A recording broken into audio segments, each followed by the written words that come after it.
Do this. Okay, we're recording, right? Yeah.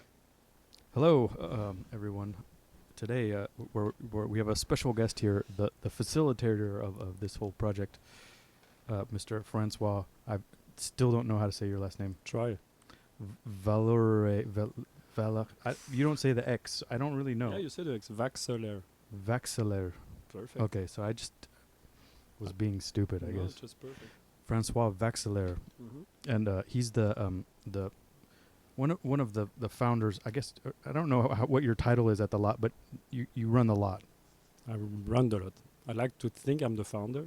The founder. If the- Like when you signed your tax documents, did you put are you the president? I know you don't have. Do you have to say no in the taxi? Don't ask that. No? I'm the sole proprietor. Or So something? sole proprietorship. Yeah. But is a sole it's a sole proprietorship? Is it different for a nonprofit? No, it's actually you're right. For a non-profit, no one is an owner. Juridically, there's no owner. Oh. You have to be a minimum of 3 people, and there's no juridical owner. And so the other people involved, the other higher ups like Pauline and there's another guy too, Chris. and what's their title? And yeah, Did they get titles? it's actually Pauline's the boss. Pauline is definitely the day-to-day boss. That's Pauline. She holds the thing together, and whereas Pauline is the one that just arrived completely randomly on the first week we operated, out of the blue. I Yeah. had never met her. She was like, "I want to work with you guys," and I was like, "Well, we actually need help. I'm completely overwhelmed. It's been 3 days. I can't do this." And so, and since then, we've been working together. Day-to-day is really Pauline and I. Okay, and then what? And Chris. And so, Cherry. and then you have but that's why I like to call it the core team. So, I don't know if you want to enter in details like Yeah, that. why right not? now. Let's Yeah? talk about It's this. just okay. So basically, it took me almost a year to get all the permits and blah blah blah, and that was Mhm. just annoying paperwork, etc. But during that year, I was trying to put everything together to make it a success. So I was like, okay, I'm going to talk to Lloyd because Lloyd Harris, Lloydski, he was Unemployed Lloyd. unemployed Lloyd. And I was like, is it a good idea? I was like, yeah, I was like really excited too. So I was like, okay, I'll let you know when it's ready. I thought it would take a couple months. It took almost 12. Yeah. Same thing with Chris that I met while I was doing that. He's from Vienna. He'd been in New York for a bit more than me. He was into music. He had a little band, etc., etc. And I felt the same passion for music. So I was like, dude, also, if you're interested, like in a few months, I'll need help. And so I told them, just do your thing. I'll let you know. And though it took almost a year. And then we started to stream. And then that's where the core team is. It's Lloyd, Chris, who are kind of like satellite curator, I like to call them. They just do their thing and they bring people who they think are interesting, and etc., because they have different kind of connection that we all do. Each has their own connections. Mhm. And then that's when Pauline arrived out of the blue and added herself to the team and became a cornerstone of the radio. So this is the lot radio, and just in case somebody doesn't know what the lot is, that's watching, is Sure. the lot is it's like right on the corner of Williamsburg and Greenpoint, Brooklyn, Exactly. which is kind of a cool guy neighborhood, and it's it used to be an empty lot. You'd walk by and there'd be like old tires and Yeah. like a fence, and now we And walk then by on a Saturday night and there's people sitting there drinking natural wine and fancy beers, and Fancy beers. during the day you can get coffee Yes. and pastries, but the main focus is that it's an online radio station. Exactly. That's the core of the project. That's not so. Basically, the core idea and the heart of the project was to create an independent online radio in New York City. That was my idea, and then directly the key idea also is that I wanted that radio to be absolutely financially independent and self-sufficient. I didn't want to enter that weird thing where you have to Ask for money. to your friends, to your fans, to the brands, to the city. And I was like, I think we can be smarter. I think we can find a solution. So Yeah. we thought about different solution, and I think the only one that made sense was to host what we call the kiosk in the same little container, where we sell beer and wine and cider and coffee the same hours as the radio is open, 8 a.m. to midnight. And that's thanks to you guys getting drunk. We keep the radio open.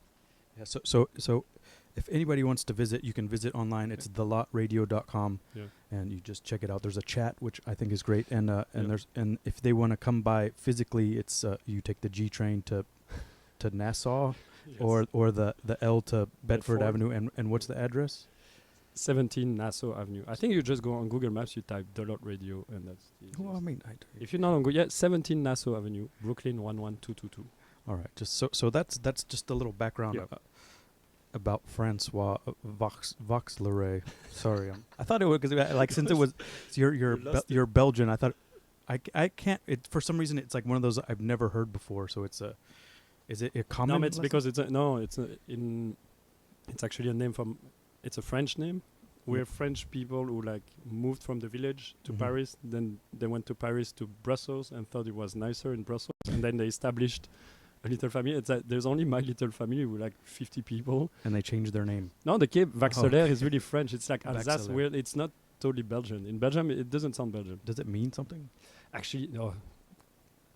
It's a cool story for me. Maybe it's not good for the It doesn't podcast. matter. We're just talking, you know. So yeah, I didn't know what it meant, and then back in the high school when I was like 15 and a bit, I thought I was a chill kid, but with one teacher I was a bit too arrogant. My history teacher, because I liked her, we liked each other, so I was teasing her. Like I went to like a hippie school where you A could little bit too comfortable. exactly. I was a Okay. bit too comfortable, and so she at some point she was super mad. She went, "No, you shut up, blah blah blah blah blah.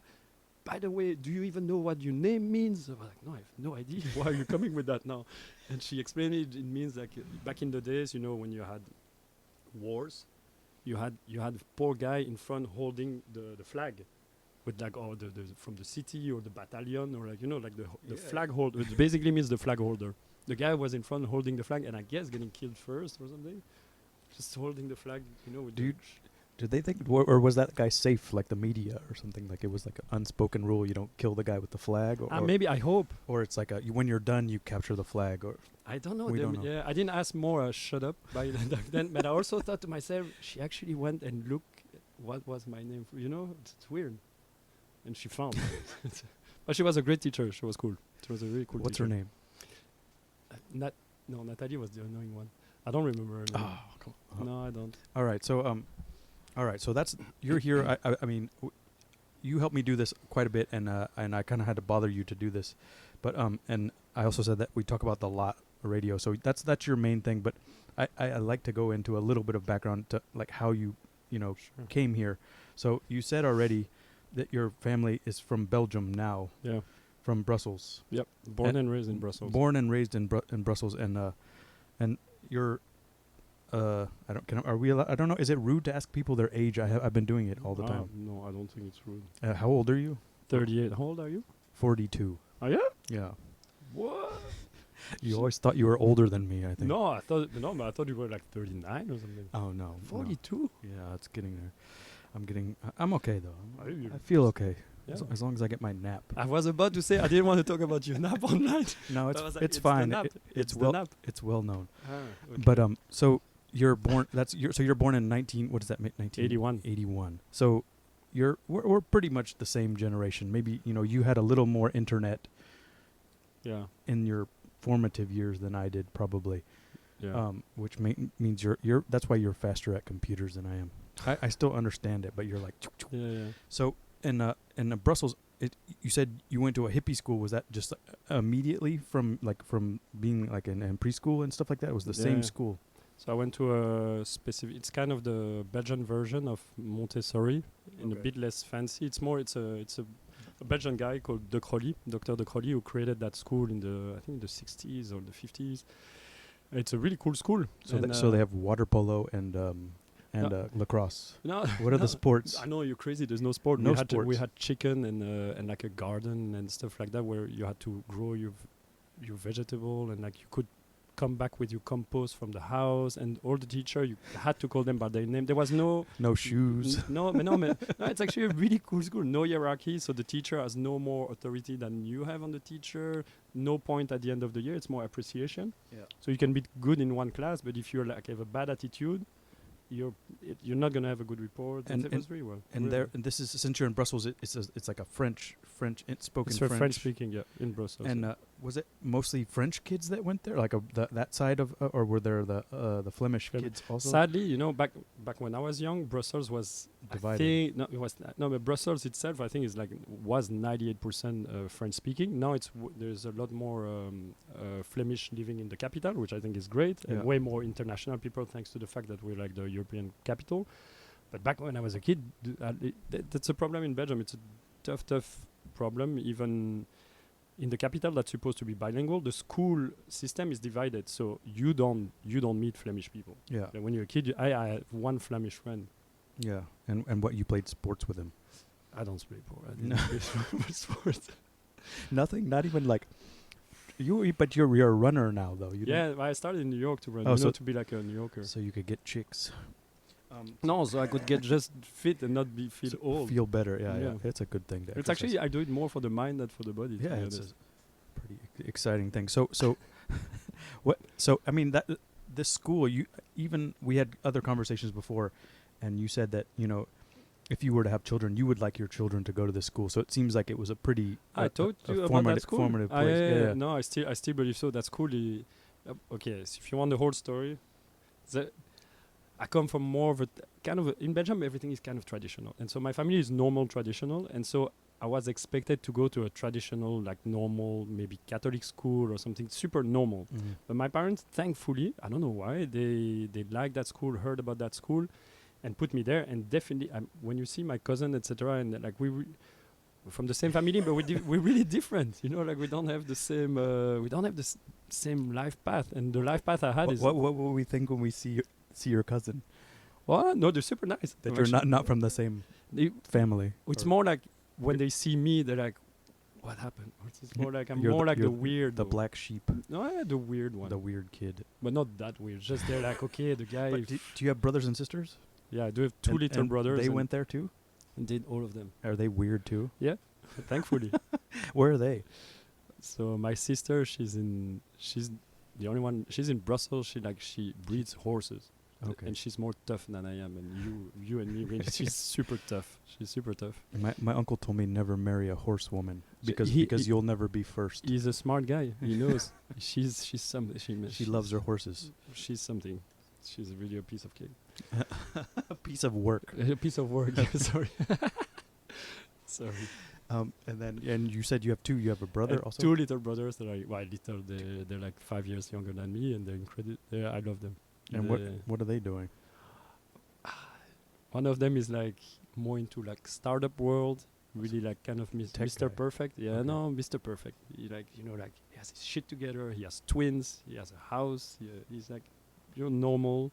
And then the last one is an architect. He's a bit more wild, and he lives in Barcelona with a girl from Barcelona, and they're having a lot of fun. They work together. But the three brothers, we're really different, but we have this really same. We're really really close to each other. And you're the oldest.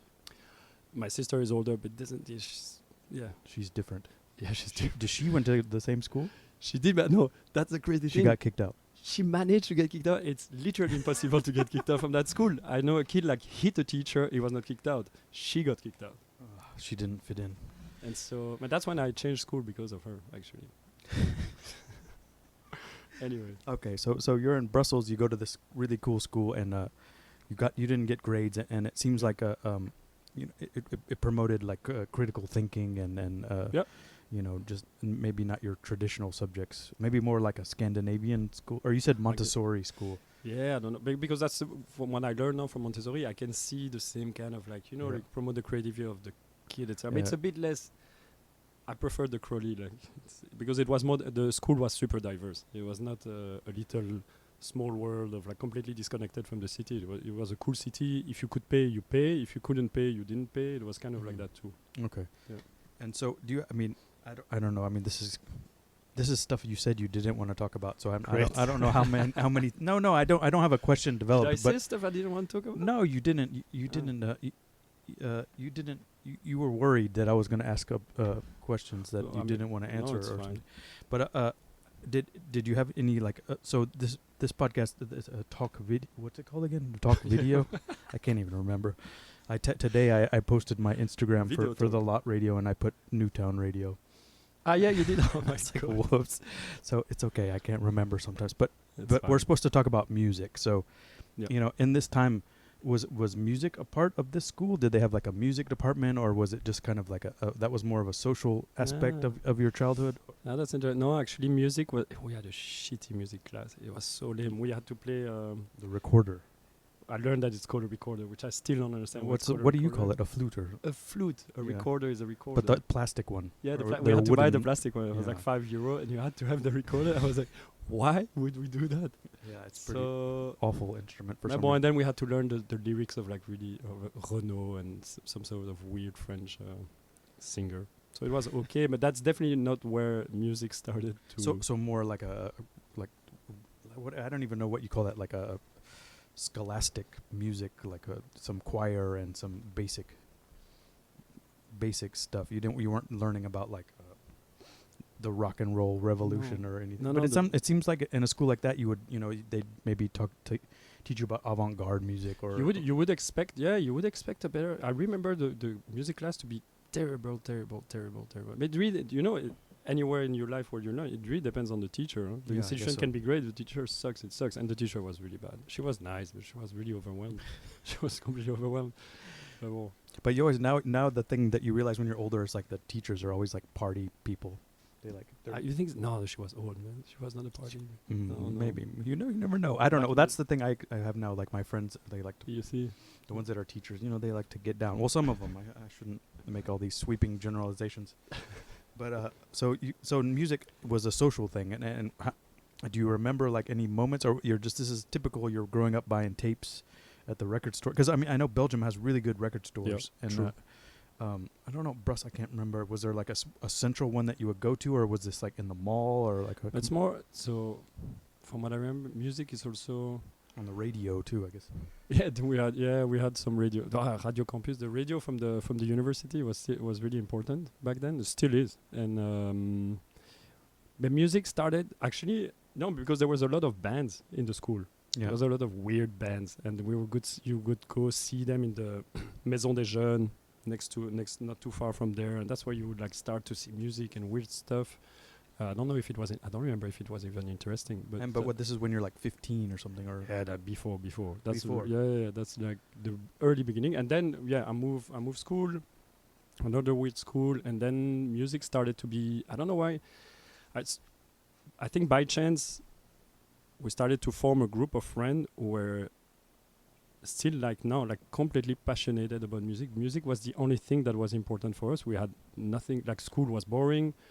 We didn't see girls. We didn't do much sport, and so music became for me, as long as I can say, for me, music became one of the most important emotional like outlet. I don't know how to say so. Like it's. I was not.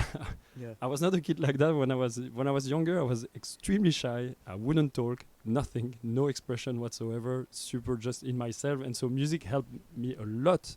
To just feel stuff and kind of feel stuff. But inside is me. it like an identity thing, or is it like a What do you mean identity? like it's like how you can identify yourself? Like I listen to this kind of music, so No. I was like, and also no, I was never like that. Like start to listen I'm to a that punk band. rocker. So I Yeah. always refused to be part because I would Okay. see that in the class. So they became punk, then became this. Maybe it's just and I thank my friend for that. Like they all created different group of extreme genre, and Yeah. I picked up from everything, and I loved everything. We had a cool story. We had in my high school, the second school I went, it was a bit more international, and there were like some English people and some more English culture. So what age did you switch to the other school? I switched, I think, when my sister got kicked out, so I was 14 or 15, and I think I did the 3 last year of high school. Yeah. Okay. Between 14 and 15.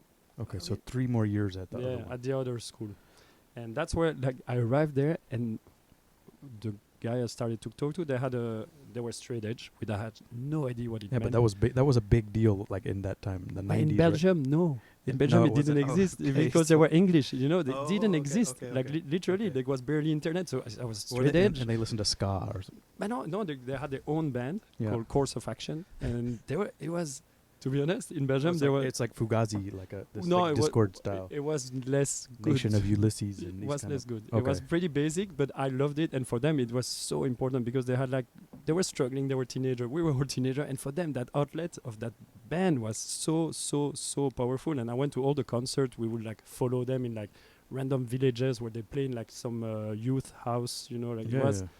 And the energy there, I was astonished. And so I invited all my friends from the other school. I was like, you need to see this. It's completely crazy. And they had a good straight, like So it went well. What was the name of it again? Course of Action. Course of Action. It And they, was really did they have fun. some 7-inches or tapes or something? No, they did a CD. I remember they Ooh. did 2 CD. I don't know how they managed that. I don't remember how they managed that. It was, but that was the time. That was you with CDs were. Yeah, it was not. They Wha- they didn't press record in Belgium. Not in that scene.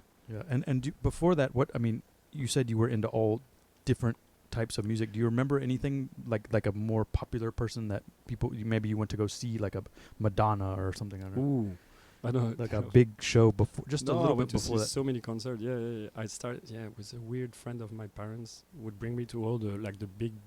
Whenever a big concert would come, like that weird friend of my parents would bring me. He's so weird. Only you? Only me. Yeah. But because he knew you liked music. Yeah, he knew me. He was like he could see that I was struggling, that I was shy, What- that what- my what- parents were useless. So he was What like, was "Come, what was his name? Philippe Philip. Krins." He's yeah. Are you still in touch with him? Nope.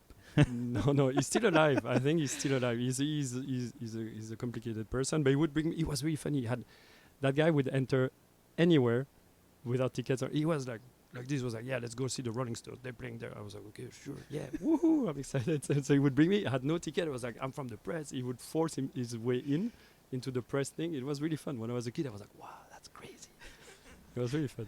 And what do you remember? Like you saw like the Police or something? I don't even know what we would. No, see. he brought me to see the Prodigy. I told him I wanted to see the Prodigy. They were playing because the good thing in Belgium is, to be honest, when I was a kid, it's an incredible city to live in. There's incredible venues that are super well run, with cool curation. The festivals are insane, and it's a country of festival. And the festival when we were kids, they're completely insane. You would see Pukkelpop and Dour, etc. They had like 400 bands playing in 5 days. And it's completely, and that's why when you're young in Belgium, that's what you start to do. Like starting 15, you tell your parents, I'm going to Dour. I'm going to 16. I'm going to Dour for like 3 days. You take your tent and you go see like insane amount of bands, etc. Pukkelpop was still an incredible What's festival. it called? Oh, the name of the. Okay. The Dour one is it's in July. It's the big one in the French-speaking part, the cool independent one. I think it's how many years? More than 20. Yeah. And then you have Pukkelpop, which is kind of the equivalent in the Flemish side. It really is still now. I'm really impressed by the lineup. And then in Brussels, you have also the Nuit du Botanique. That's the French version of. It's a really cool festival that's still happening. And this is the 90s. Wait, yeah, that's the end of the 90s, I guess. So this is like from 1995 till 1999. You're going with Philippe. No, well, that's Sometimes- exceptional. Then I go with friends to like So weird concerts. Early 90s maybe with Philippe, and then later Yeah. you start going to these festivals. Exact. And do you remember like a big one that was just like, wow, this is the coolest thing I've ever seen? Like a one that really like left an impression, or was just a good performance. Like either way, like I don't know.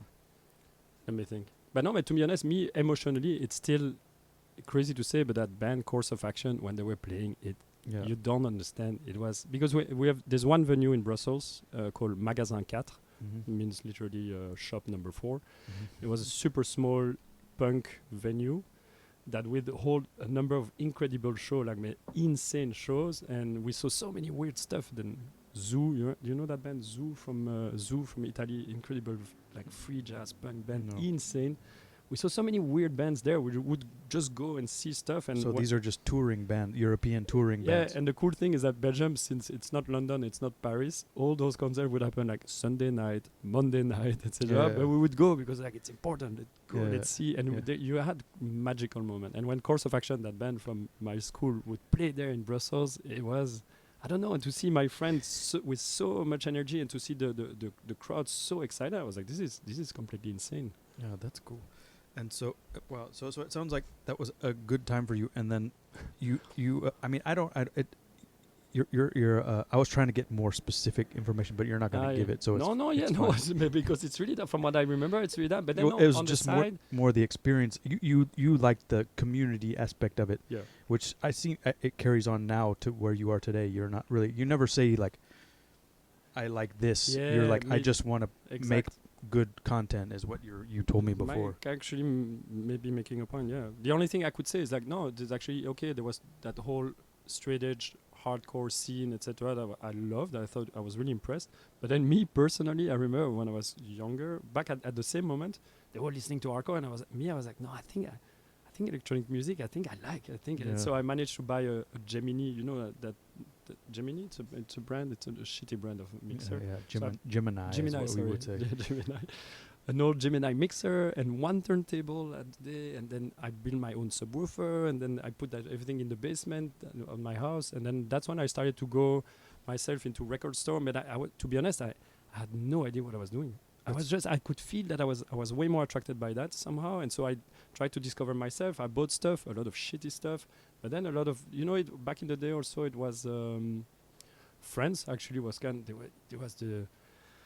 there was a lot of deep house from France, and so I bought a lot of those kind of thing, and that's when I started to learn to DJ myself in the basement. But so what that friends in that time is like Laurent Garnier or yeah, you had Laurent Garnier, later. but no, there was also Julien Fabre and all those. It was more deep house. I don't know that at all. Yeah. But let me give me some names. Julien Fabre. I remember Julien Fabre and all those Arc. ARC. No, ARK. That's a weird album. It was a weird LP. And all those French deep house. It was.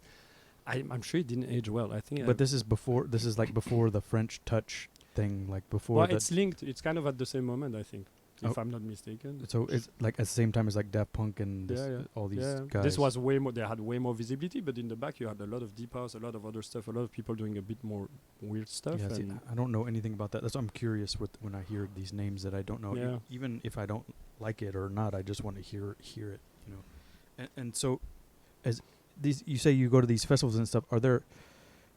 I know there's also like teen disco or teen techno, teen disco clubs in Belgium a lot. I mean, were you going to those too? Yeah, no, that's super important. I forgot to say. I think when I see, and that's maybe you make a point also too. Like I owe everything to venues, not to bands. Yeah. If I thought about it coming here, like when I was thinking about Belgium and my venues in Belgium, like Magasin 4 it's a super important place. It still exists. They had to move from one place to the other. It's insane, that place, what it did for the culture in that city.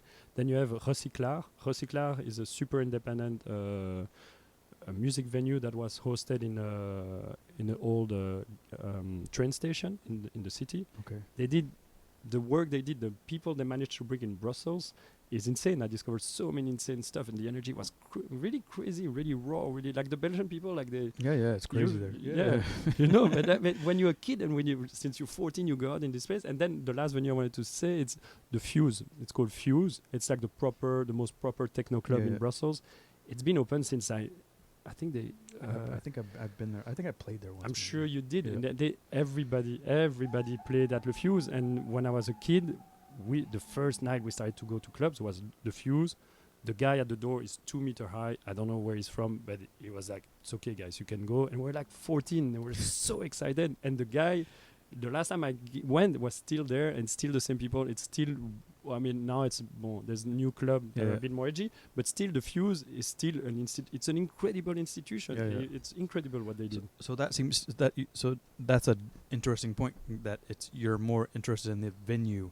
That's pretty cool though, you know, like that, you know, like, okay, I want to go to this club, and so you go to this club every Friday for whatever that year or that season, which is cool. Mm-hmm. And just whatever happened to be they were curating.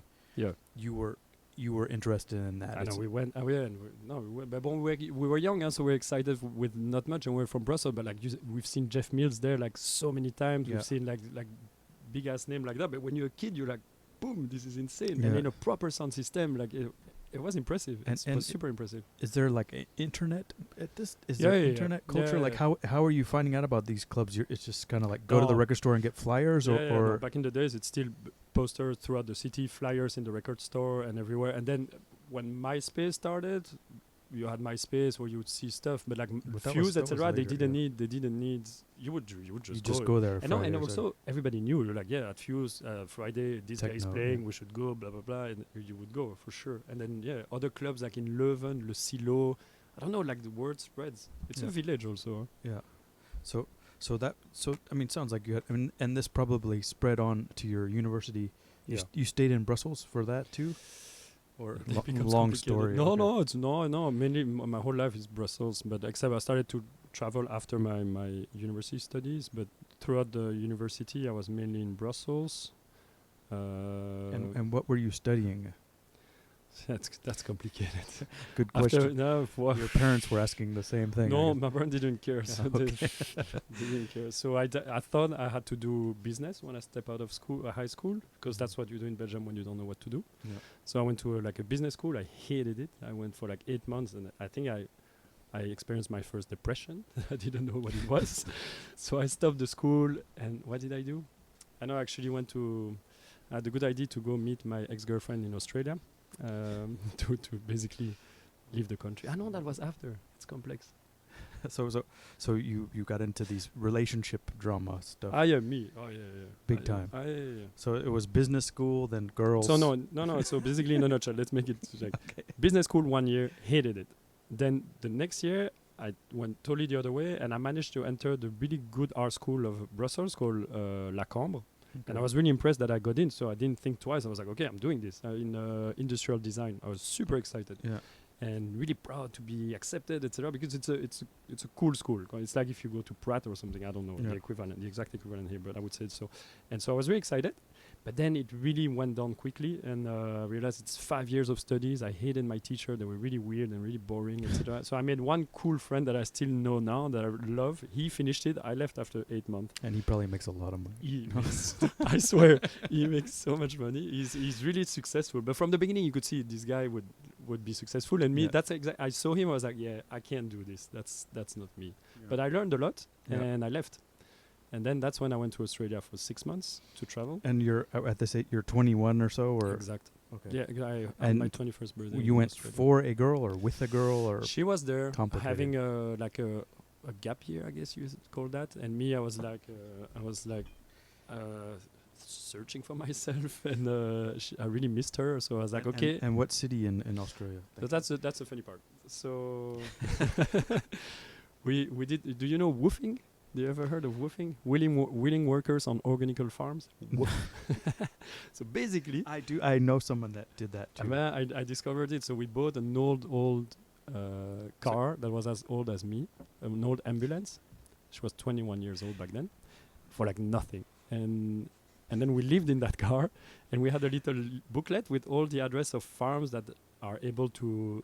They welcome you, they give you shelter and food, And but you you work, work for them. And so you just basically you have a little thing. You have no internet, and you just call like, "Can we come tomorrow?" Like we're too Wash motivated. What do we have to do? And then we would go from one farm to the other, traveling, and for 6 months. And what? All over Australia or? No, we started in Sydney. Yeah. Went all the way up. At some point, the road stops at Cape Tribulation. There's no more road. So then you come back a little bit. Then you go. We went all the way to the center, Alice Spring, Yeah. and then went all the way up to Darwin, and ended up in Darwin. Darwin it's a village. It's really interesting. It's a really weird place. Yeah.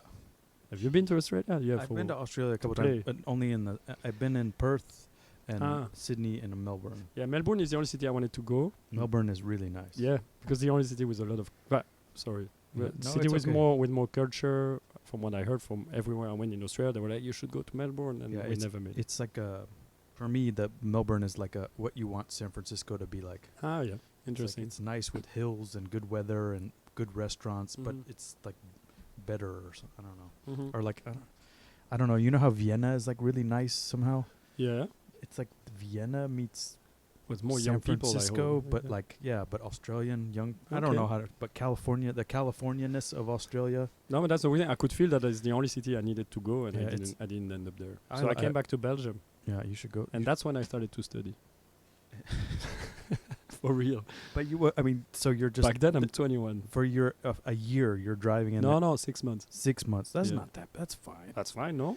Then I came back for the summer, and I was like, in Belgium, you go to university because you do it, and I really wanted because to. it's free and it's Also, it's yeah, it what costs you do. 150 euro a month, Yeah. a year. So you're like, yeah, let's do Yeah. it, and it's really, and it's interesting. All my friends were at the Université Libre de Bruxelles, so it's the Free University of Brussels. So this is a different one, not the industrial design school. No, that's the big university, French University of Brussels, the biggest one. Are your credits like carrying over No. towards your No, degree? no, You have no. to start Start over again. at everyone. From zero, and so I decided, I'm like, okay, I want to do. I really wanted to study university, so I was like, I'm going to do sociology and anthropology as a bachelor, and then Yeah. I'll decide if I do anthropology or sociology later. That's when I started that. Yeah. And how long did you finish that? I did finish that. Did you really? Yeah, Wow. I did. I have Wow. a master in A sociology. master's. Yeah, So, wow. I'm impressed myself. But and you think you got that just like because you just stayed you powered through it, or No, or you know what happened? It's a cool story too, actually.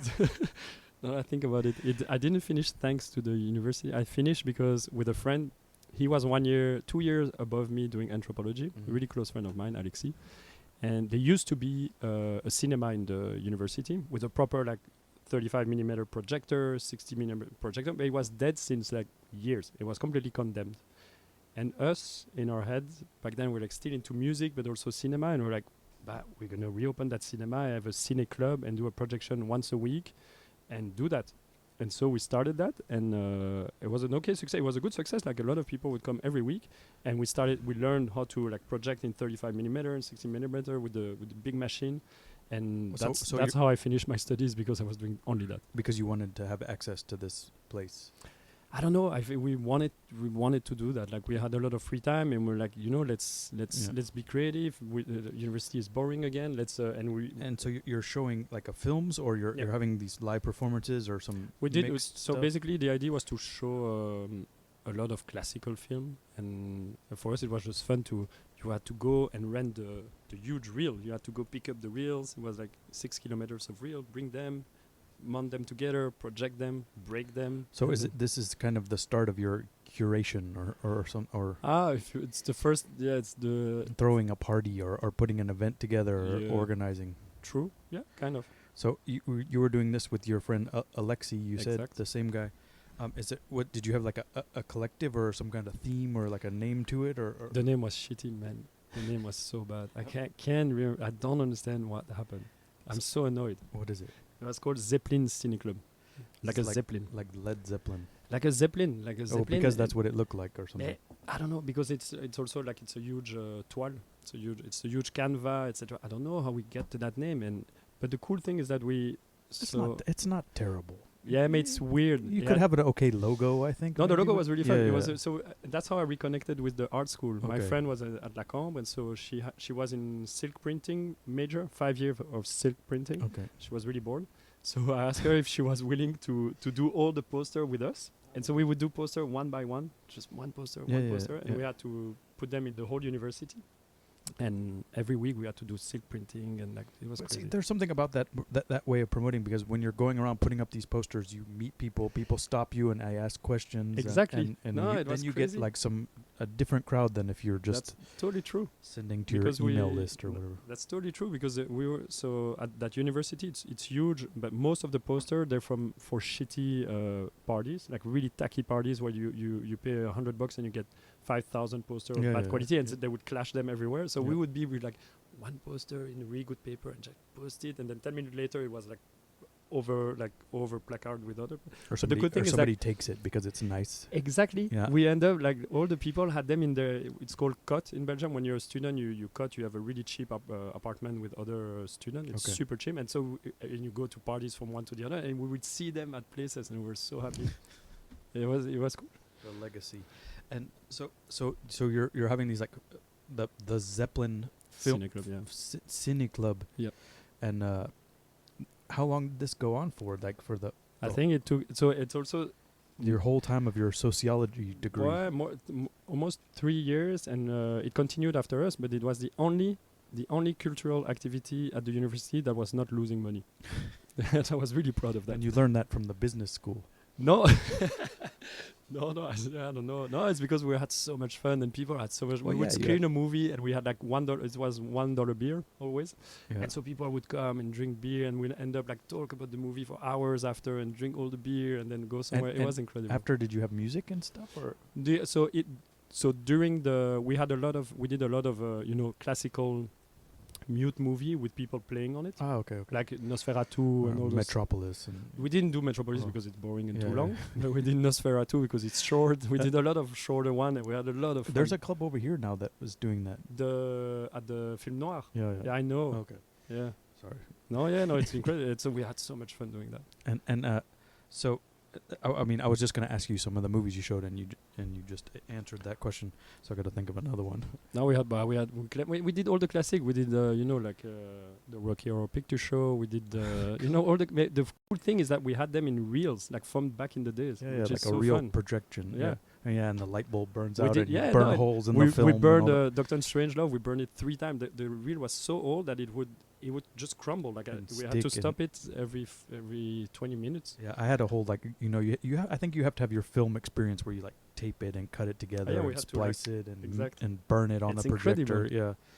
Yeah, because then when you go back and you watch these movies from the 60s and 70s and even into the I guess the 80s they probably stopped doing it, but to imagine these people are cutting these movies still yeah. and also with the audio too, it's Crazy, pretty no? crazy. The audio's And on the there. audio is on the side. Yeah, it's it's- insane. And there was a light reading it. I mean, I think it's magical. I mean, it's a very technical thing. It's not just art too. It's there's a I guess that's always been the case, but yeah, it's a nice experience. Now we just have our Mevos, in our iMac or whatever. MacBook Pros.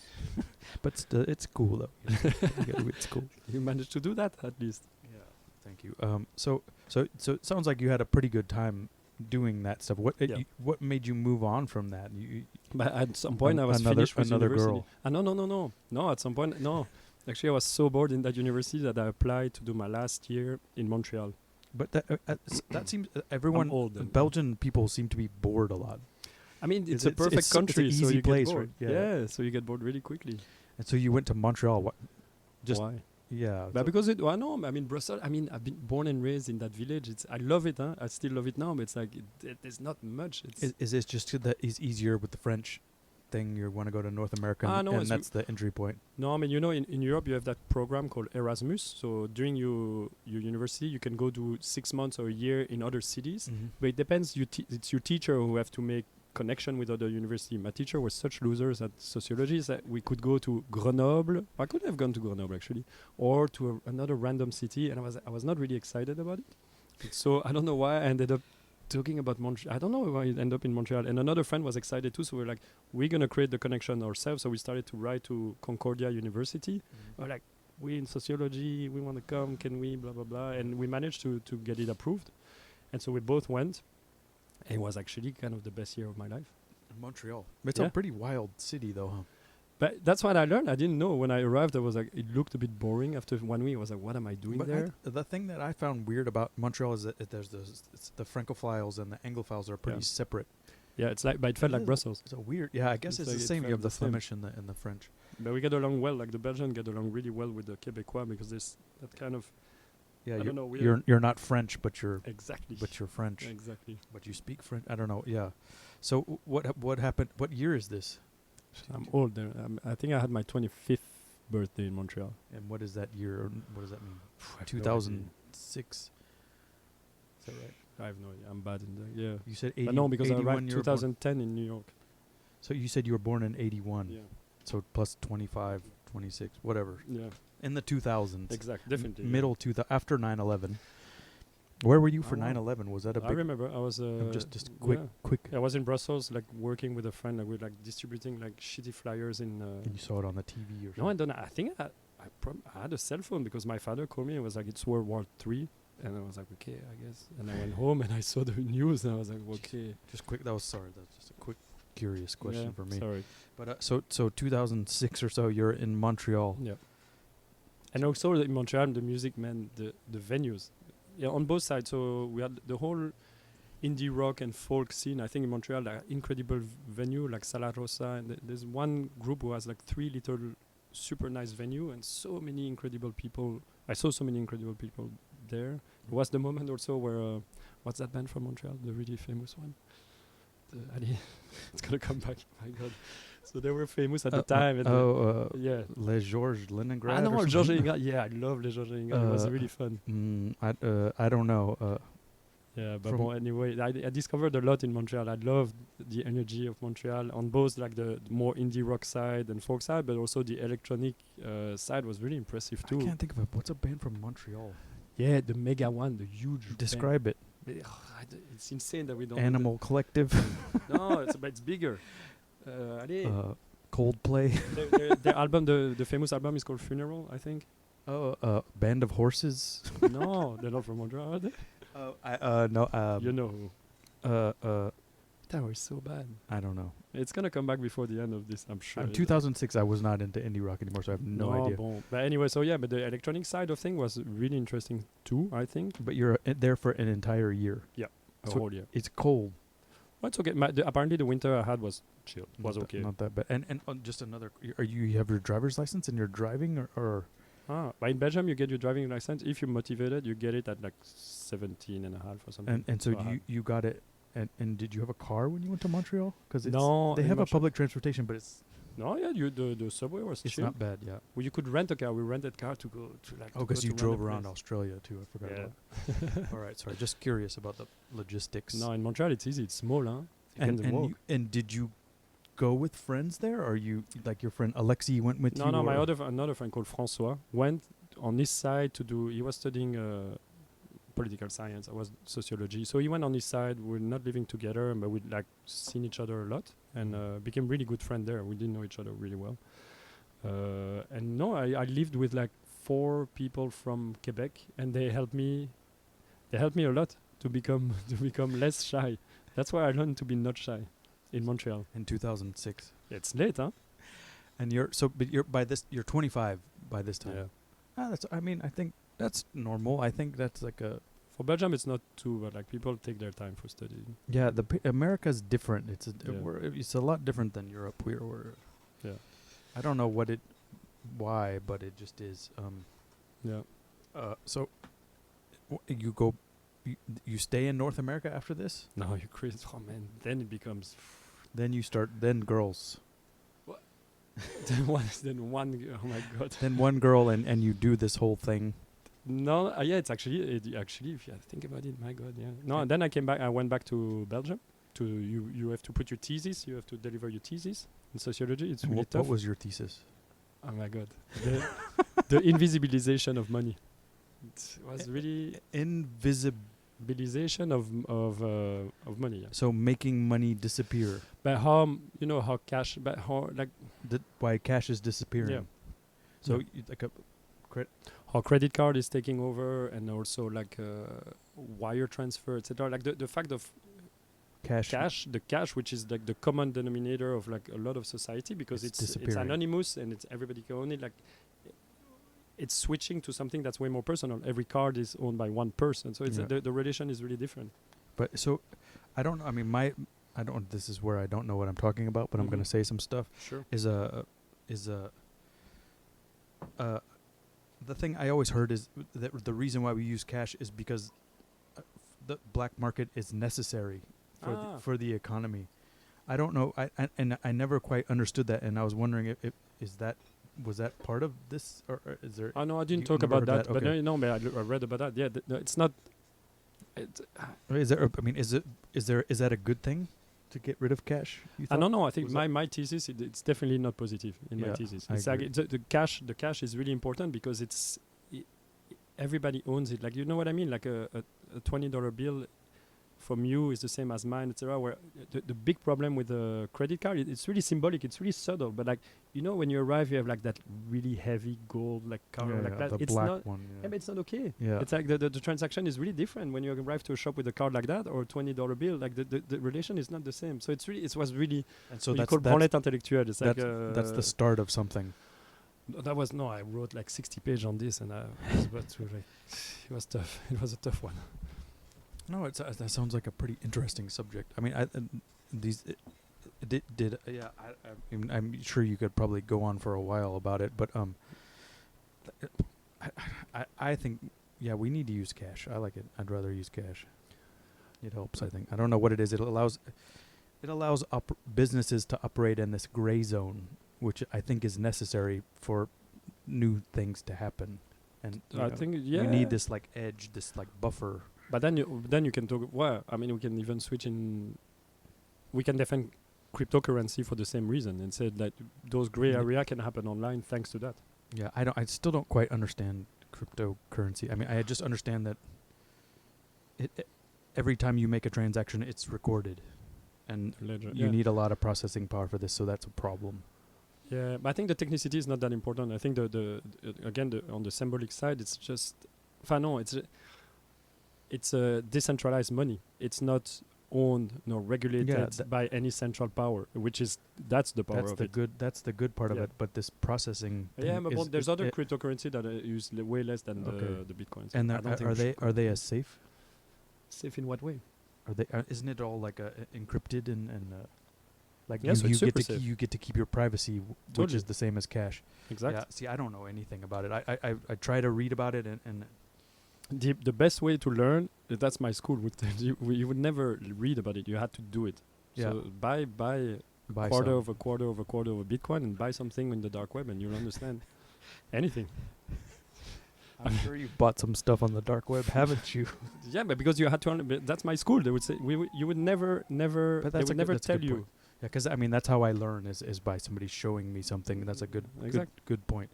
All right, that's your sociology master's degree from after you came back from Montreal. I finished.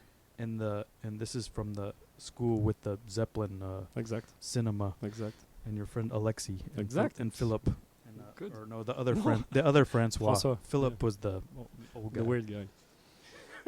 Won a club also. Yeah, the weird club. Oh, jeez. I wonder where he is now. Yeah, exactly. You should write him an email.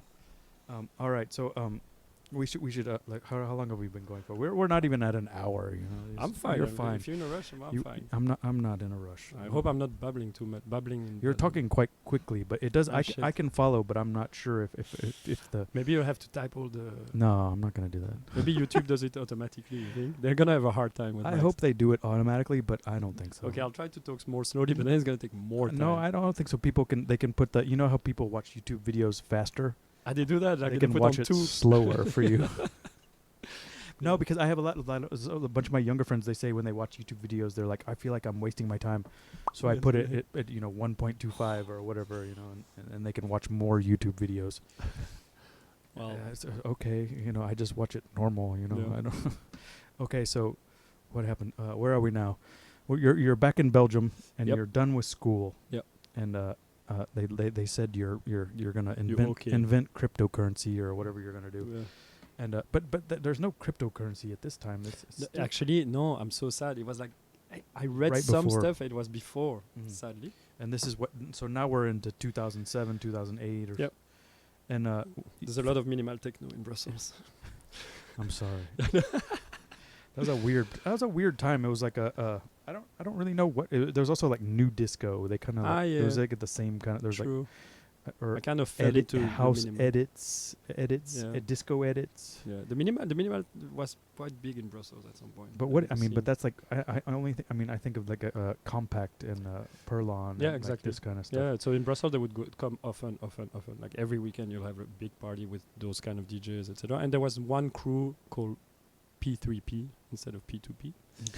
They were doing a good job. They were like they would always find the weirdest place and do like kind of semi-illegal parties with proper in that minimal sphere, proper DJ. So like a rave. Yeah, but with a proper. No, it was nice. It was fun. We had a lot of fun. So all this time. So you said you're earning money. Did you ever have like other like weird? Did you ever start to have jobs after school there? But yeah, so we did that cine club, and then while traveling in Australia, not much. In Montreal, you couldn't earn money. You could only work on campus. But you get, but the way the school is set up there, they also give you like a stipend, like a daily and food and money and... Yeah, but the thing is, in Belgium, the life is not that expensive. Back then I would live at my parents still, Yeah. basically okay. until wait, no, what am I talking about? When You did I lived leave at my your parents until you were 26. No, I'm thinking out loud. No, you were in a student.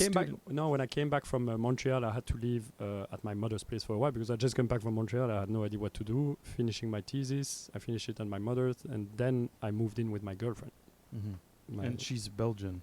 She's raised in Brussels, but from Brazil. We got trouble. So You went to Brazil. So I went to Brazil with her, exactly, for 8 months. And that's where we started. Because the thing is, we both had this same idea. I studied sociology, etc., but we wanted to be more professional in photography and video. Because I was passionate with documentary filmmaking, in sociology, etc. I was really into it. Where did when did this come? Because you were watching movies and studying exactly, sociology. Exactly. Oh, sorry. And thinking about like society and blah, blah, blah. And you're going to change the world. Exact. And so... Did you change it or what? Not yet. I changed... Working on it. And so with her, we decided to travel in Brazil and try to propose ourselves as photographer to a couple NGOs, etc. It didn't work as well as we planned. It was tough. We didn't have that many jobs, but we managed to live there for 6 months, I think. We ended up in Fortaleza, working for a cool NGO. Cool. It was tough, but it was interesting, photography-wise. And then I left. I was like, I can't. I need to go back to Belgium and find a real job, etc. And so I went back to Belgium, work for... there was a new club opening, and they needed someone to help them find OK DJ, or to help them curate the place. And it was a really weird place, but I accepted the job because I had nothing else. And they knew you from the cinema thing. I don't know. They knew me because... Whatever. Small world. Yeah, it's Belgium. Yeah. And so I did that for a while. And then she came back. No, then we broke up.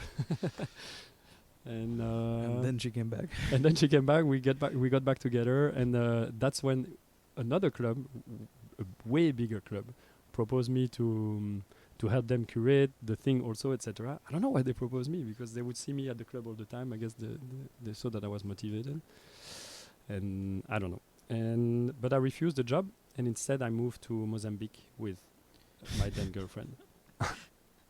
So you could be curating clubs like festivals, national. No, it was a big club. It's it's funny because it's a club that when my parents were young and they didn't have us, they were going to that club already. It was a proper funny club, and until recently it was still the same owner and just sold it to really weird people and nice shit. But it was for 30 years a main staple of the Brussels nightlife. And Mozambique ended up being the same kind of Brazil style. No, it went way better. So basically, the idea is that our couple was not going well, and so we literally, not a joke, we took a globe and we're like, okay, we're gonna leave somewhere else. We turned it and we put it the first place. It was middle of the Atlantic, and so we turned it a second time. It went exactly on Maputo, and so she was like, I already speak Portuguese, so why not? And I was like, sure, I don't, but I can learn, and I know a little bit from Brazil. And so 10 days later, we were in Maputo. Sounds like a fantastic idea, right?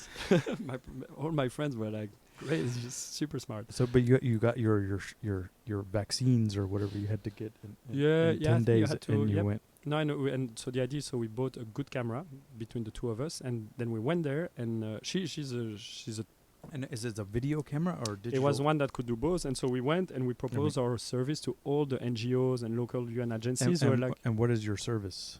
Exactly, we're like, but all those NGOs and UN agencies, they always need people to do reportage on all the program, because they need, with photography and video, to do report and go back to New York and to the giver of money to say, hey, this make their press release or their and a little reportage to show that they're doing stuff and why is it important and blah, blah. So they send us a little bit all over the country to document what was happening. And what's happening in Mozambique at this time? It's tough. It's a tough country. I learned a lot, but it's a tough country.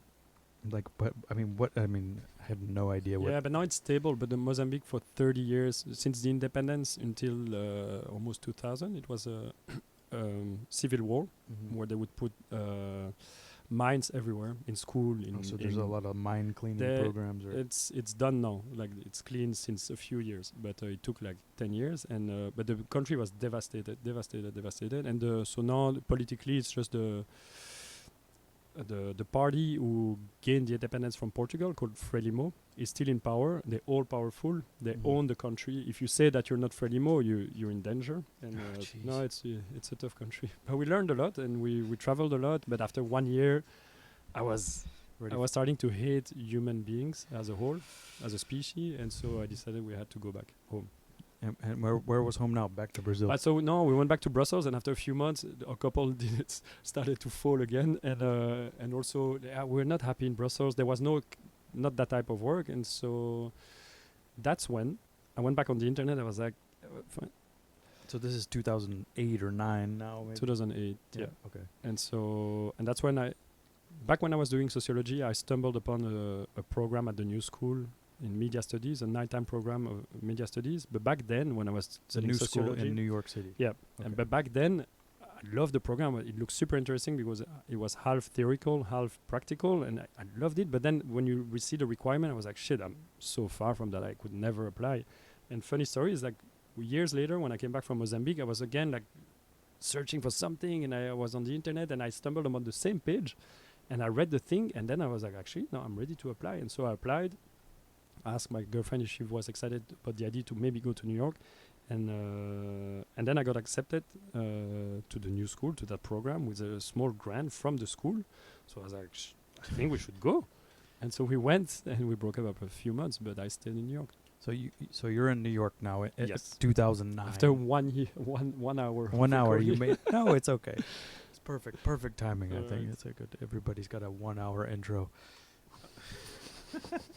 No, so, what is New School? It's kind of a weird school. It's So you feel right at home. I loved it. And what is this program again? It's called media studies. It's a really Media studies. it doesn't mean anything. So you can kind of like tell them what your thing's gonna be about, and then You do do that, and they support anything you. you want. I was in the middle of doing a photography job in East DR Congo, and so I told them I need to go back to do that job. Can I do it for credit? And then they loved the idea, so I was doing. That's the cool thing about the New School. If you have no idea, it's super underwhelming. It's not a great school, but Yeah. if you have stuff to do and you have ideas, Yeah, and you use their you do resources. whatever you want. yeah. You do whatever you want, and I loved it. It was a playground. And so you're just communicating with your professors by email when you're there, or No, but so I was like, okay, I need to go for like 3 weeks in East DR Congo, okay. but like, so I miss all those classes. But can we agree that this is my final? That's my Project, work for yeah. final project for the thing. And they were like, yeah, sure, we'll see when you come back. and blah, you're blah. and you have a place in Brooklyn now, or you're staying in some? No, I student arrived housing? when I arrived. I went on Craigslist like a normal person, I guess. I didn't know what it was, so I went on Craigslist and I found this insane ad, like announcement for a weird place in Chinatown. You gotta like massage someone's foot. No, I ended up in Chinatown in the weirdest situation. So it was a guy who basically was subletting one part of his apartment. He divided in two. So I was paying a really cheap price. I was impressed. And I loved the little place. It was super charming. It was super small, like a micro loft. It was really weird. And then, so my girlfriend came. She liked it too, blah, blah, but we didn't get along. too She small, went yeah. back for the job in Mozambique and blah, blah. Yeah. And so, but then after a few months, I discovered that the situation was so shady. And so at the end, we broke up with my girlfriend. And I went back to the guy. I was like, I can't pay that much rent. We need to discuss, etc. Because I could feel something was weird. And so he explained me the real situation. He was kind of honest at the time. He was like, actually, I'm taking your rent and I'm paying a lawyer to keep us here because it's a squat and we have nothing. So I was like, okay, I'm happy you're honest, but I'm finished here. and so I was like, so do you agree that I stop paying? He was like, okay, for now. And so I stopped paying. So he paid the lawyer for a while. No, and so the lawyer was like fighting for us, but it was a done fight. Like we were done. And so we managed to save 1 more year free of rent. What kind With of guy? hot water What kind and of guy internet. was this? He's incredible, man. It's just, I don't know, like a New Yorker.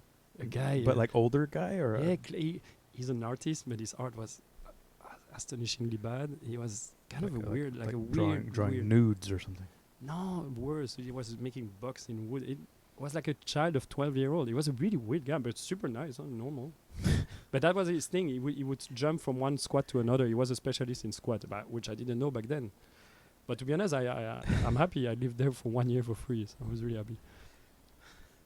Okay. And so then, That's on Division Street. jeez, man, and so you eventually that Stop. you stopped, and you're still in school. Yep. Doing weird projects, going to Going Africa, back and forth to Africa. Yeah. and you moved somewhere else. Yeah, I moved back. Yeah, I moved to South Fifth and Bedford in a weird loft with like 6 other people. It was. South Fifth and Bedford. That's You so. see, you've probably been to No, you probably. I'm thinking of what's on South Fifth and but that's It's where. like that big white. It's still a weird loft now, but they added like 3 rooms in that Isn't loft. that or- Max Pask lives there? Was it there for a while? No, I don't know. I'm It's not possible. not a loft, but there's It's literally on the bridge. Oh, but so that's those artist studios that Yeah. are there. Okay, I didn't know people lived in that Yeah. building. I went there and I went to like rent a studio one time and I was like, I'm not doing this anymore. I'm not 25. Yeah. Well, I was Yeah. old and I was living with 6 people. Oh God. Bon. But you're still in your 20s, barely Yeah, barely there. 29 or Yeah. so. 29 and 2010 is coming up, and you're gonna finish your school program. Yeah. Because that's what 2 or 3 years probably. No, I arrived in 2010, so I finished in. Oh, Yeah. Just It's recently. 2 years. It's a 2-year thing. Yeah, I arrived recently. I arrived 9 years ago. yeah. But so I always think that like 2010 is like 3 years no, ago. No, it's 9 years ago. Okay, so now you're done, and you're like, okay, I'm gonna stay in New York, because everyone stays in New York after they come here. But no, but it's complicated. I mean, I don't know you, but it's complicated. Like I arrived here, my plan was to stay with my girlfriend, do that school, and move to São Paulo and have a life in São Paulo. And we broke up in a pretty dramatic manner, and so I kind of like took a long time to recover from that. Yeah, And that's when I finished school while recovering, and then I don't know. I was really lucky that I moved in New York at the same time as my best friend from Belgium. By chance, he was living in Beijing, and his girlfriend moved here, and he decided to follow at the same moment when I arrived. So I basically arrived in New York, living with my best friend next door. So it was kind of the best 3 years of my life. We had a lot of fun, and we reconnected a lot. And and thanks to him and with him that we explored like the whole. I mean, we were like just kids. We were just arriving here. We were just excited kids. We're So both you're- into music a lot. That's where we learned to DJ together in my basement. That's when we just the two of us who got excited about DJing, and we're Yeah. like, whereas all our friends were listening to rock music, we're like, no, we're gonna DJ. And So so you're partying, we're partying. and Yeah. Where are you going to at this time? Do you Well, it's the remember? beginning. So like I arrived, and he was living in Bushwick. It was like there's that thing called Black Market. We should go check it out. I was like, sure, let's go check it out. I was like, whoa, okay, interesting. It was the beginning of Black Market and stuff like that. Yeah. Then we went. I know. And then the funny thing is, we discovered Lloyd and Blue James and Elie Escobar at Le Bain on a Saturday. Yeah. And we arrived and like, well, you know, you're new in New York, etc. You arrive in that place, and we were like, whoa, this is really funny. This is really, really funny. And we had a lot of fun. So we went a bit too much on Saturdays at Le Bain to see Lloyd. We had no idea who they were. And we were like discovering, and we were like, their energy. I mean, Blue James. Like, we were. So we really connected well with Blue James. But Jim, my friend, connected really well with Blue James. I connected a bit more with Lloyd. And the thing that happened a lot is like after Le Bain, we closed at 4. And I always had the good idea. I was like, yeah, let's go back to Division Street and my place in Chinatown. And so James and Lloyd would come and make everybody laugh for like hours. Yeah. And, like, you know, like doing their thing. And that's how we connected with them. And so this goes on for a few years, probably. I can see that. Yeah. All of a sudden, 4 years have gone by. Exactly. Exactly. You're like, wait, maybe I should do something now. No, Or- no, but exactly. So and on the side, me, I was working, so still back and forth with some big jobs in Africa for when I would go for like a month, and then edit those jobs here for like month on, and for NGOs. So this is mostly video. Yeah, and for editing. NGOs. Yeah, Okay. yeah, for like And what- people working there. And would we know any of these NGOs? projects? No, you would know. It's like because it's weirdly so. All those videos are mainly aimed at internal So it's communication private stuff. for all the people internal of the UN, internal of all those things. Well, they're on Vimeo somewhere, but you don't want to watch them. I promise. and and so that's on the side. And also I started to work for Le Pain Quotidien, you know, that Belgian bakery chain that's in New York a lot, the Daily Bread. Pain Quotidien. Right, it's a fancy, probably. yeah, it's a fancy bakery place. Everybody thinks it's French, but it's actually from Brussels. And I connected with them. I was like, I'm Belgian, I'm doing video. If you need like a freelancer, can I do stuff? And so they hired me a lot. I was not really allowed to work for them because as a student you cannot really work. But so they would pay me through Belgium, and so it was okay, I guess. I hope. And but I work a lot for them, so that helped me a lot. It helped me a lot actually. And then well, it's. But then that's kind of the key moment. I think it's as you said, 4 years went fast, 5 years, and then all those freelance jobs, they become less interesting. I think in New York, if you're a freelancer in photography and video, or you get to a point where it becomes really like big jobs and you're getting somewhere, or you're dead. Like it doesn't go anywhere. And I was at that point where it was going nowhere. I was more of the job were less interesting, and I was really. Oh, because the corporate world No, I don't think, and also I don't think I was that talented at all. So I think I love it, but it was not my thing, and I could feel it while producing stuff. It's not. I was I like it, but it's not my. Yeah. It doesn't excite me anymore, and so I was less and less excited, more and more panicked about the fact that New York is a tough place. I have less work, and I was a bit of a point. Like I was like, this is not looking good. Yeah. It's not looking good. I don't know where it's going, but. And in your head starts the little thought like, okay, I might have to go back to Belgium, and that sounds like really terrible. And I was really not in a good place at that moment. And it's kind of like the cute story. It's exactly. But you're still on a student visa, or you? I went no. So basically, what you do in the US, you just go back and forth. No, you go from student visa. Then, since you went to new school, you apply for the O1. It's what people call the artist visa. It's like the extraordinary ability visa that everybody gets. Yeah. And it's like $500 and you get it. Oh no, it's not $500 sadly. For the administration. No, it is technically it's like $400, but you need to hire a lawyer to do that. So it's way more expensive, but then you get it and you're good for 3 years. I was on that visa, and then I was panicking, and my friend Jim left. Because his wife, they were like, "Fuck New York! Like we're going to Belgium. It's not easy here. We want to have a kid. We want a normal life." So they left, and I felt a bit alone. And back then I lived in Greenpoint, so I knew that little triangle that we talked at the beginning. Yeah. And I kind of, because when you knew that triangle also, there was something you magical. You walk past it every time, and you're like, "What is this? What goes on here? Yeah, who owns this place? Exactly. Who owns it?" And so, but still, nobody knows. Nobody knows. You know who owns it. Well, no, I know. Back then, nobody knew. And then one day, when I was it's a true story. So I woke up completely panicked and in really high anxiety. And so I asked my girlfriend back then to go have breakfast with her because I was really panicking. Different girlfriend? Yeah. Okay. Yeah.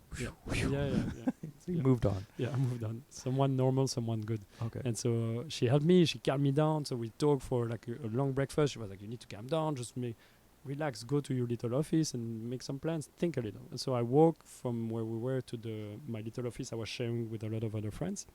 And I walked through that little triangle. And that morning, there was a little panel saying for lease, ideal for food truck, and with a cell phone number. And in my mind, literally, like, I was like, okay, this is insane. I don't believe in destiny or anything, but I was like, I'm sorry, but I'm doing something. Yeah, I'm doing something. And then my mind was like rushing. And after 30 seconds, I was like, it's a radio station.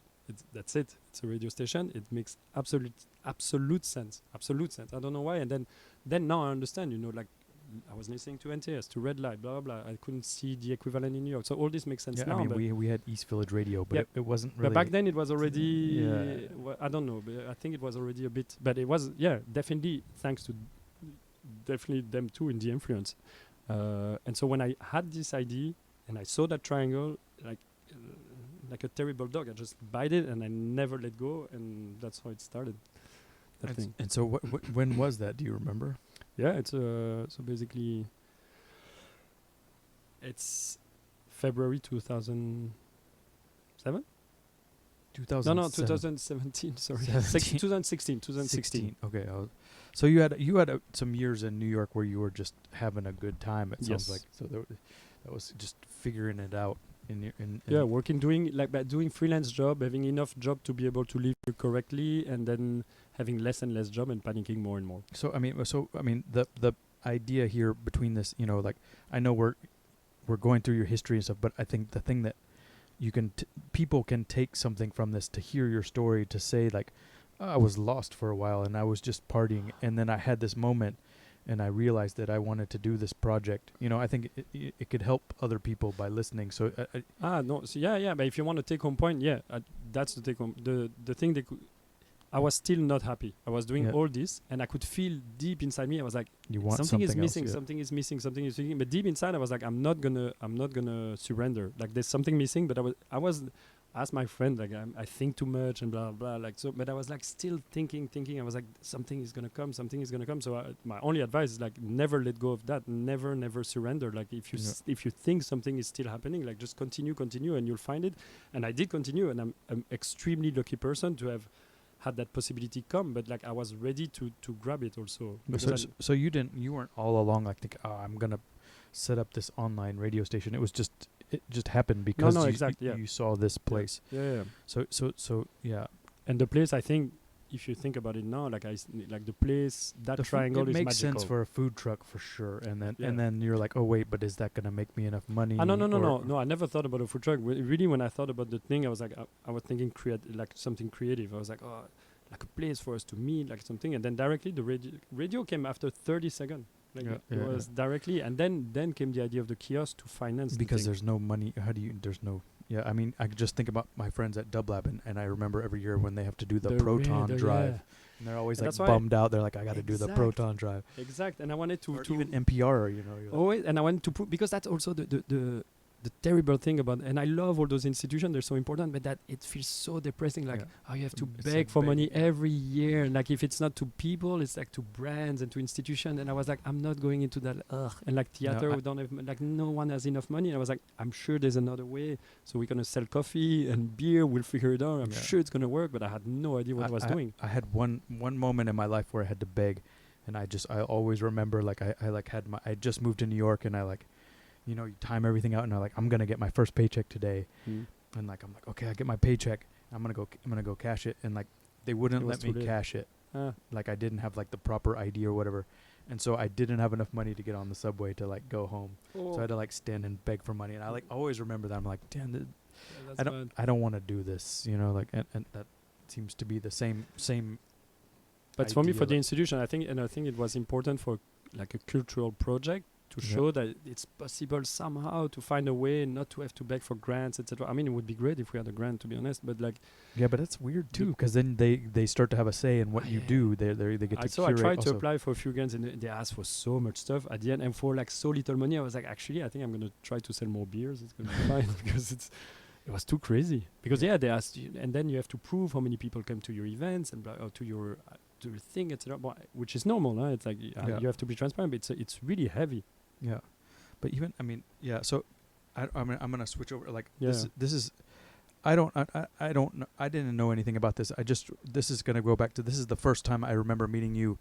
I work at the Thing, as people know, junk store, and I'm like in the back, and Lloyd comes in, who I know just from, you know, whatever. He's a record dork too, you know, and he's friends with my other record dork friends, and. Well, they would have a party every year. Their backyard, they would have a party, and we would go there and get yelled at by biker gang people or whatever. And but he came in with you, and you were like, they were like, I'm gonna start this place, and you want to come do a radio show on here? And I was like, you know, I have one already, and I'm loyal to them. And and then I was also like, I think you guys are just gonna get shut down. That you didn't say that second part. But that's what I thought. Because you only said the first part, and I was really impressed. I was like, I was really impressed by your answer, and I was like, that's a good person. I was loyal. They didn't do anything wrong to me ever, I know. And they supported me. There's no reason. I actually felt bad. We asked you because with your answer, I was like, shit, no, it's true. It's not correct. Like, what are we doing? But it's just like we wanted to have you on board. That's it. Yeah, no, I understand. I wanted to do it too, but I was like I just am a loyal person. If nobody's done anything wrong, also you thought we would fail. I also thought that too. I don't know if I ever told anybody. I was just like, there's no way that's gonna work. It's like there's a church there, there's a school there, and so like I've told you this over the time, but I'm really impressed that you've made it this far. You know, it's crazy to me because it's not easy to do stuff like that. So thank you. I appreciate you've done a lot of work. And the other thing too, that I mean, eventually I switched over, like for whatever reason. This is just my personal view. As that you said something one time to me, that, and I was like, why do you do this? And you said that I want to create good content, and I was like, that's good. You know, like, you know, more money, like you said, like how are we gonna pay for this? You just want to pay for the thing and make it exist, but to not think about money, I think kind of makes it work more. I'm not quite sure what my point is, but there's you had good intentions, and I think that has kind of been why it has worked. Or I don't know, maybe you just like a challenge. I don't know what. No, it's I not don't a know how challenge, you did to it. be honest, no, but if I have a hard time talk about like stuff like that, etc. But if I can, this project come from the bottom of my heart, like the bottom of my heart, and because that's the only thing, and I'm really thankful it's working because it's giving me the most nice and interesting life, making me meet incredible people with incredible knowledge, etc. So, but the key thing was to kind of show that in New York it's still possible to do something like business, like, you know, something just a bit more sacred, a bit more like, I I don't mean, know, it's hard to put words, but like we needed it. That's the other thing too, is like a lot of these things they come in, you know, they say like whatever Red Bull or these more, you know, Boiler Room, these things that are sort of similar in a way. But they come in and they have the profits in mind, or I don't know what there's a difference, but we needed some kind of community thing, because there is a scene and we all know each other, but there wasn't like a place where we could go and just like not pay money to go in and you know, share music and stuff like that. So it's really ended up being a pretty great thing. But that's what So thanks for doing. No, because that's what I realized because you say I got lost. I went out a lot with Jim, but we went like we discovered a lot of incredible thing, and the energy in New York, like the energy in every different scene was really, really impressive compared to Brussels. Like really more proud, really more productive, really more active. And I was like, this is insane that with that kind of energy, there's no platform equivalent to kind of showcase what's happening during the day for other people. I was like, this is impossible. This is crazy. So I was like, actually, I think I'm okay at organizing stuff. I think I'm okay with technical stuff. I think I want to give all my energy to give a proper platform for those people, and that's the only thing we're doing. And so when you first started out, you know, you had to go through all these hoops. You know, you had like you said 12 months of hell, paperwork and going to every office in Brooklyn, I guess. But this was another thing. Like we've spent some time together lately because we've been trying to do this podcast. Yeah. And I always ask you weird questions, but you said one time that you enjoyed doing all this stuff and you learned more about Brooklyn than you think that most people know about Brooklyn, and I thought that was a pretty cool perspective, like by going to all these like bureaucratic institutions. No, I'm super because back then it was hell. Asked my girlfriend back then. It was really a tough moment. Like it was a really dark 12 months because every day I didn't know if it would work or anything, but I learned so much about the New York administration as a whole, because it was Brooklyn and the main administration downtown. So you called this number. I called this number. And you're like, I'm gonna do a radio station. I called this number. They never replied ever. So I left 5 messages.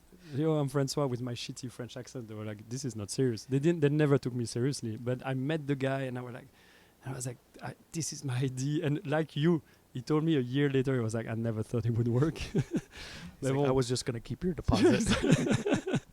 But no, I think he was touched. He was like, oh my God, that guy is crazy. But I think that's what happened in all the administration. I would go and I was like, okay, so I'm going to do a radio station in a container. There's no water. There's no sewage. There's going to be a coffee shop, etc. I need the permits. How do I do? And they were like, yeah, right. We're busy. Like, get out. Just no.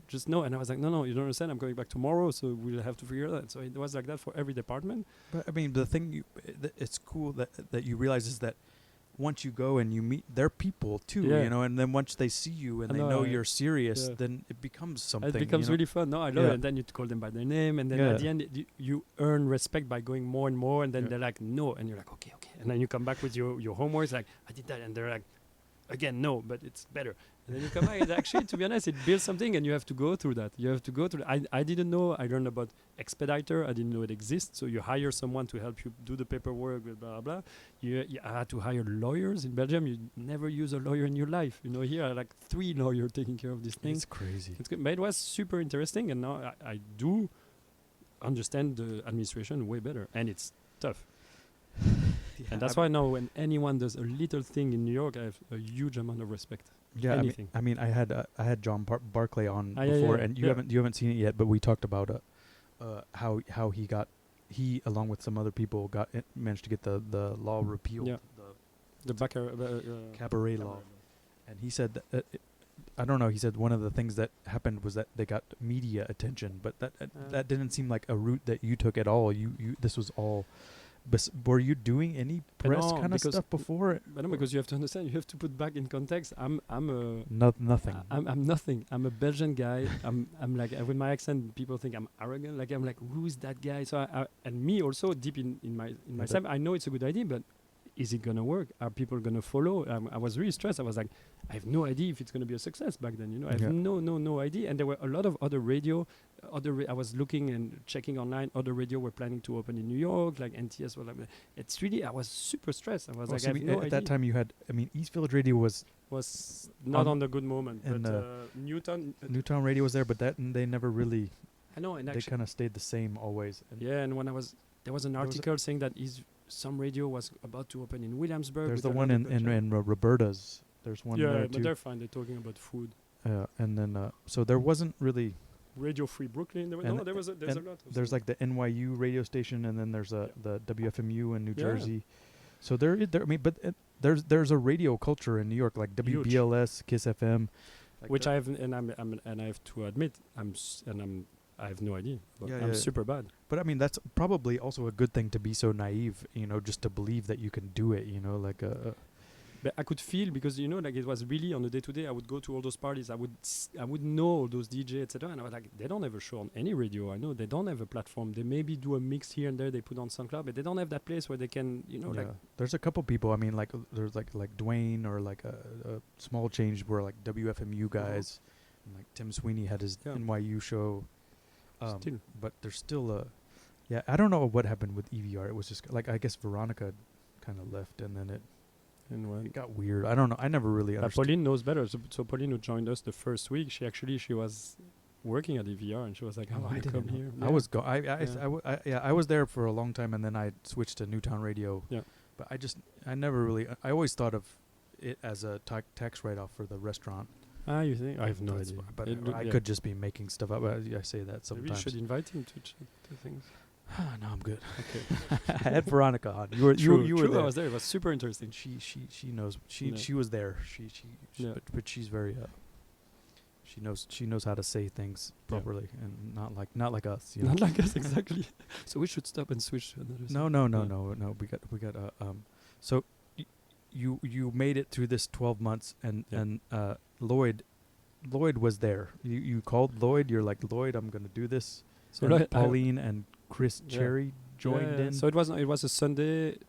Everything went back in place really quickly. All of a sudden, like the container was ready. The permit were approved, not for the kiosk, but for like the container. Like it has to be approved by the Department of Building 1 year. So everything was in order, and I was like, okay. And during that moment, I was like coding the website and trying things with webcam. I had no idea. I was trying all those stuff on the side, and I was like, I think we're ready. I think we should do a tryout one Sunday. And so that Sunday, with Chris and Lloyd, etc., we invited some people to come and DJ, and for like 6 different shows. And it was early February in 2016 or 17, I don't remember. 3 years and 3 years ago, 3 years and a half ago. Okay. And since then, like we started to stream, and the excitement around it was so big, because I think we touched something. Like people were like, boom, obviously we needed that. And we got hit up from all the sides, and from them we never stopped to stream. And from then we had to put a limit. We're like, okay, there's so many shows, so many people we want on board, etc. A lot of people I wanted on board since the beginning came on board, except you. And you didn't know who I was. Lloyd probably was like, this guy does a show. No, I asked you. I asked Lloyd to ask you, because I didn't know you.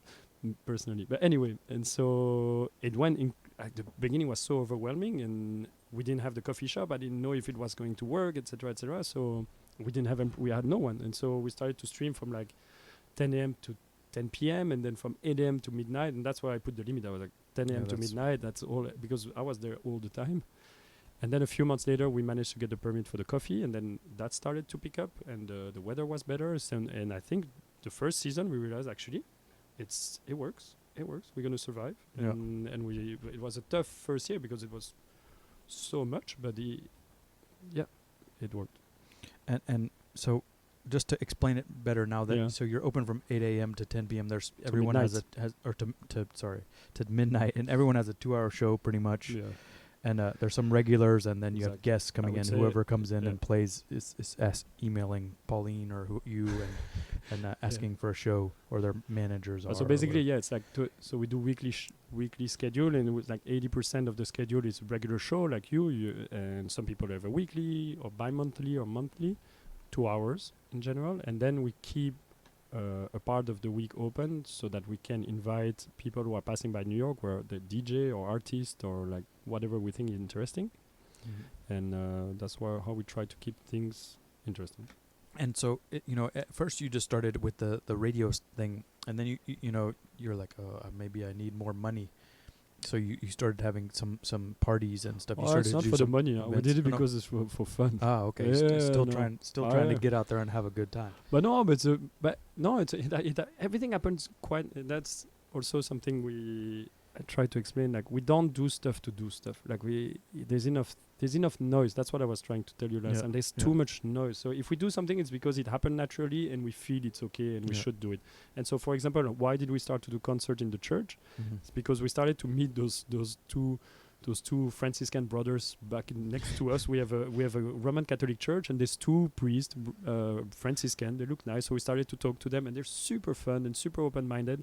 And then we learned that their pipe organ was completely destroyed, and they were trying to find a way to raise money to renovate it. It was really expensive, so first I went with them to Kickstarter to see if we could do a thing with Kickstarter, but it was a bit too complicated. So at the end I was like, I have an idea. So I was like, why don't you let us do any concert we want in that church for as long as we need, and we give you 100% of the proceeds. And for us, we're just opening, we're not famous, we're nothing, and so we're like, actually, we have a free concert venue, where we can do anything we want. And so we threw like almost one concert a week for the first 8 months, and we helped them a lot, like to raise half of the money necessary to renovate that pipe organ. And now that pipe organ is brand new, it's like has MIDI connection, etc. And it's really fun. So that's how it happened. It has a MIDI connection. Yeah, it has. So you can go and you can you can drone with it. It's crazy. You should play with it. I don't know how to use MIDI. Okay. Jeez, I didn't know. I never went in there. I don't know why I never. You never came to one? No. I never. I went to one time, and I looked in the door for a little while, and then I didn't want to pay $10 or something. I'm pretty cheap. As a resident DJ, I don't think. No, this was before I was a resident. I think it was one. I don't remember which one it was. I don't know. I don't go out much. So I have no excuse really. You have no excuse. That's for sure. But so you started these party series, and then you also started to do the mobile, like you would go to different cities and broadcast from other places. And this is just natural, like somebody asked you. No, we asked. That's what that was. It came naturally. The first remote thing we did is Mexican Summer. That small label that's from next street next 2 door. Streets over. Yeah. So they have a show on the radio, a monthly show. We get along well with them. I love a couple of their artists, and we discovered that they do that incredible weird festival in Marfa every year with the Marfa Ballroom, and we see the lineup the first year, and we're like, wow, that seems fun, and I've never been to Marfa, so we're like, hey guys, you don't want to do a radio? We can come with our cameras. Why don't we do the first year? You don't have to pay us anything. We just pay us the flights and find us a motel there, and we'll do it. And so they were like, hey, we'll take a chance. Let's try. And we went 3 years ago.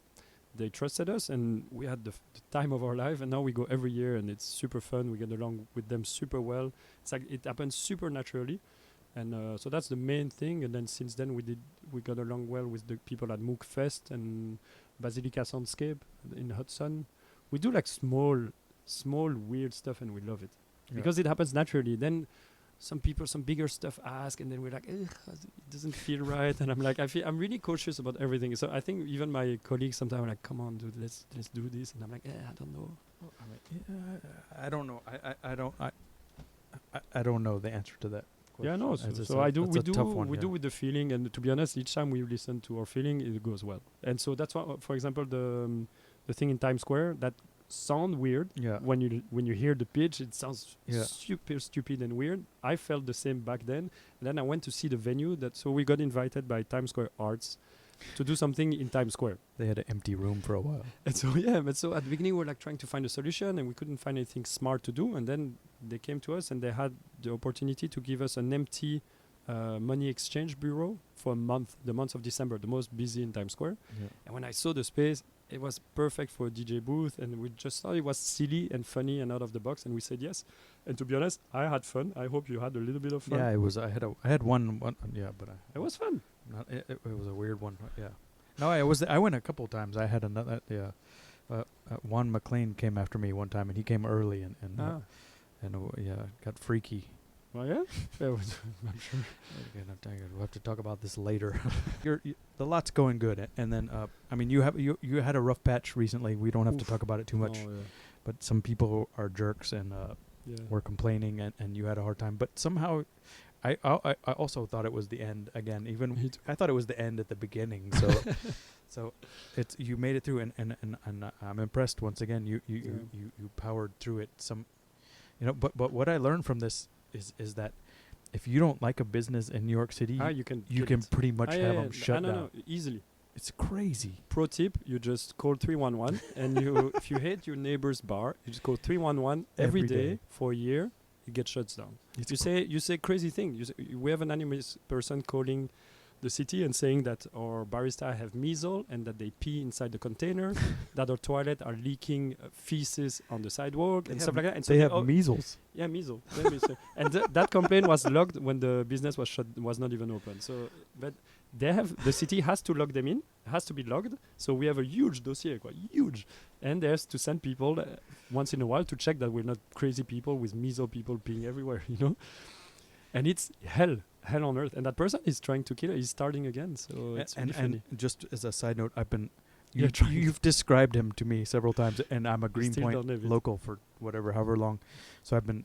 I thought I had an idea of who it was, and I've been taking pictures and sending them to you. We'll get there, but even if when we're gonna figure it out. Yeah, you never know. Because I was trying to get. I was getting. You don't even know. This has been like a project for me. Like you thought it was somebody else from this blog or a shitty blog. And that I knew for sure it was not her. It wasn't her. I did a little. I knew for sure. I've been snooping around, and then I thought it was this other guy you described, and then I thought it was this other guy. Yeah. And you said no to both of them. So I still want to find out if you can find out who it is. Then I'll send you a picture next time I see him. But I'm gonna do the research because I know a lot of people that go to that church too. Yeah. I don't think he goes to that church though, does he? He does sometimes, not often anymore. Because one of the guys that comes into the thing and buys the country music records, his name's Larry. I pick out whenever I see a country record, I pick it out. That's not the one. And no, he's a great guy, but he goes to that church. Yeah. So I think that maybe I've seen him go in there. Oh. But I don't know what I haven't got the courage to ask him about his religious preferences yet. Yeah. I still kind of just talk about country music. So I want to, once I find out who he is, I'm gonna ask that guy because we're pretty friendly. He comes in and he's nice. He's like a Greenpoint. He's like a retired. I don't know what he does, but he buys country records, and I'm from Texas, so I can talk to him a little bit about it. Yeah, and I know who these people are, so I can find out who this guy is, or at least just get.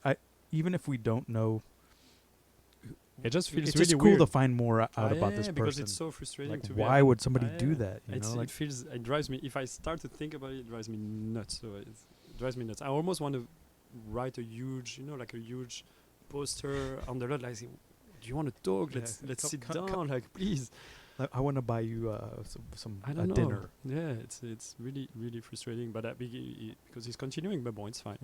But you seem to have made it through, so for now, yeah. I mean, with like fines and everything, but we're good. So I don't know. So you run this place and it's going pretty well, and I appreciate it. And thank you. And any other like weird plans for it? I don't know. I mean, we don't know what we're doing. You've helped me do this talk video thing quite a bit, and we don't even know how it's gonna be related to the lot yet.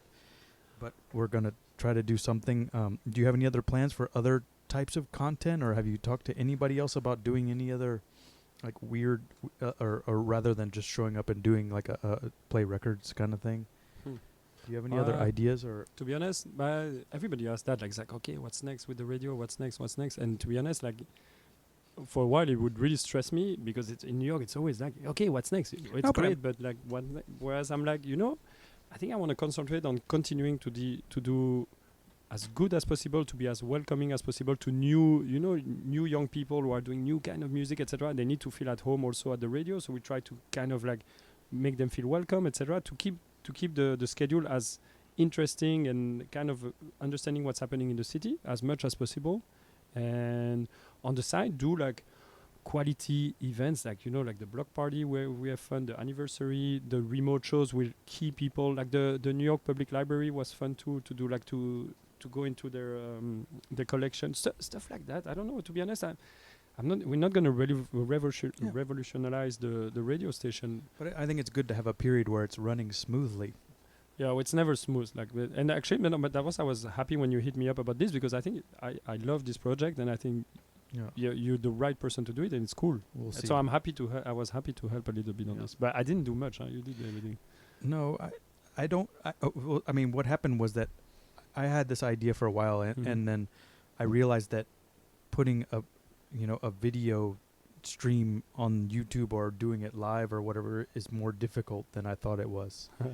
I didn't realize there were so many software and cameras, and then I started researching it, and I was like, oh, I don't know what I'm doing. And then I was like, oh wait, they got this stuff at the lot.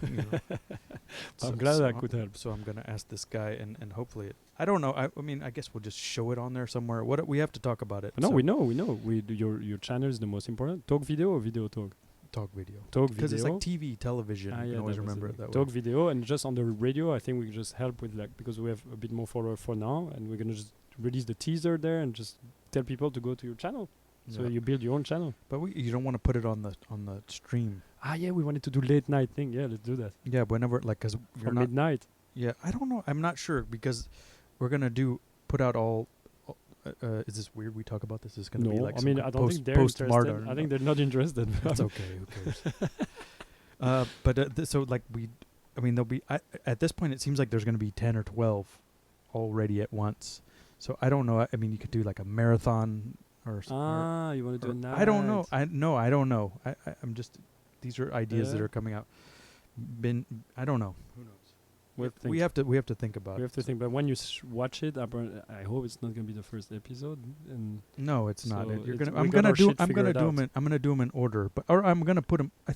I don't know. I really don't know. I mean, if we're gonna stream them from you, then you can't put them all out at the same time. They have to be in some order. But if I publish them on YouTube, I might put them all out at the same. I don't really know. I mean, there's once a week for a while. I really don't know.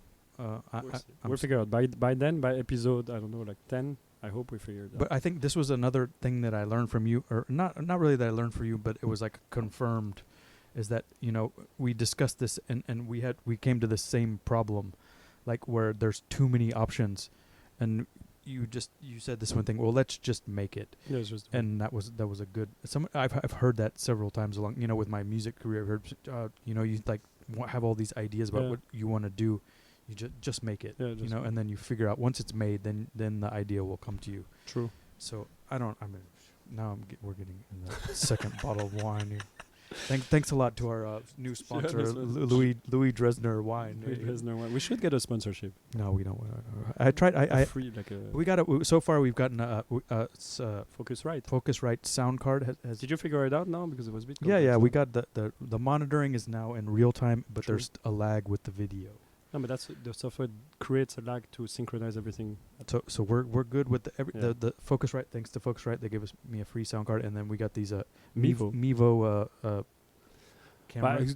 True story. It's like the Mevo. We started Livestream is a company from Brooklyn, and they gave us those Mevo at 6 months when we opened, and so those have been working Like they've been on for like 2 years non-stop, and they work great still. And they work, yeah. I mean that's the thing you think is like, podcasting is, it's pretty, or are we podcasting? I don't know, video streaming on the internet is pretty new. Yeah. Like, as it really is. It's not that old. Like it's before, like 2 years. Like all those video podcasts are like 2-3 years. I don't know. I don't know. You follow. No, I mean, because it didn't work right before. You would have like a hard time, and the stream would drop out, and it would just be crappy.